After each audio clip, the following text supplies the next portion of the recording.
不仅能折腾德国，还能折腾整个欧洲。以反华为旗号的德国绿党，能不能让更多欧洲国家一起吃苦果？各位网友，大家好，我是刘小飞。以环保、人权这些口号为理想，外交上呢以反华为旗号的德国绿党，最近呢是一顿操作，毕竟是绿党党首当了外交部长嘛。那么这顿操作一下来，估计是让德国头疼了，而且呢不仅是德国头疼，估计这个症状还能传染到整个欧洲的很大部分。在默克尔时期呢，美国是付出了各种努力，想要打击俄罗斯还有德国的合作，主要入手点就是北溪2号，整天就想着要终止这个项目，好让自己的能源产品更多占据欧洲市场。但是默克尔在的时候是能顶住美国压力的。但是德国新政府上台以后，这个绿党出身的外交部长就坚决配合美国立场，用北溪2号吓唬俄罗斯，说如果俄罗斯在乌克兰问题上不让步，德国就不让这条天然气管道投入使用。俄罗斯方面的反应是呢，就是向欧洲输送天然气的亚马尔欧洲管道内天然气量18日开始减少了，21日停止了输气后开始调转方向。结果现在欧洲人发现好几个问题全都叠加在一起，比如法国有一些核电站停机了，而欧洲今年的天然气储备量还特别少，正赶上今年呢欧洲气候还特别冷，大家都要用电，都要供暖。我们呢是可以用燃煤发电取暖的，但是欧洲不行啊，欧洲发电要靠的是石油和天然气，所以天然气的消耗占比就特别高。平时呢，欧洲每年从俄罗斯进口2000亿立方米天然气，现在俄罗斯供应量突然一减少，那天然气价格就开始飙了。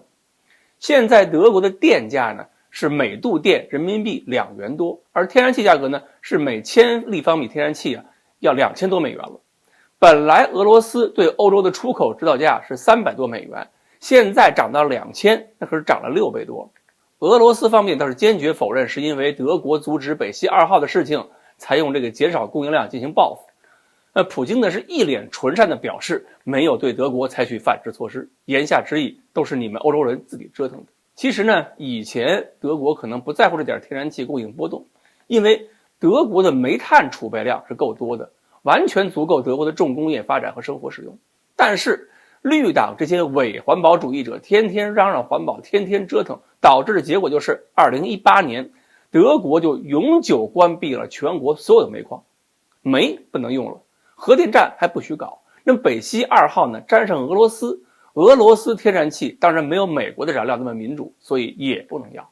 那么德国还有很多欧洲国家按照现在这种高成本运行方式的话，就是花了大价钱还要把欧洲自己的工业体系给拆掉。那么欧洲这么多年的倒霉事儿，我们还可以罗列罗列，例数例数。比如说难民问题、移民问题，是因为当初在没有做好规划的情况下，圣母心爆发，把大量的移民接进来，最后是欧洲的治安彻底搞砸。中俄关系也一样，本来是中欧双方一起努力搞这个投资协定，当年欧洲还知道防着特朗普干预捣乱，结果这2年呢，是因为对所谓人权、民主、环保的迷信，生生又把自己变成了美国手里一杆枪，然后这个对欧洲非常有利的投资协定就是落实不了。美国人反华是因为美国跟中国已经存在了结构性的冲突，所以美国人好歹还知道自己在干什么。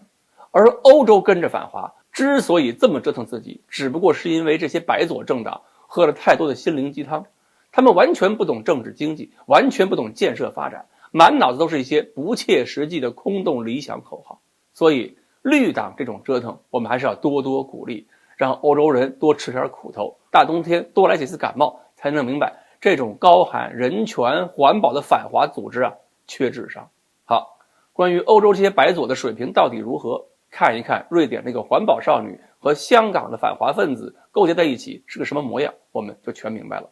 欢迎大家继续关注我们的栏目，我们下期再聊。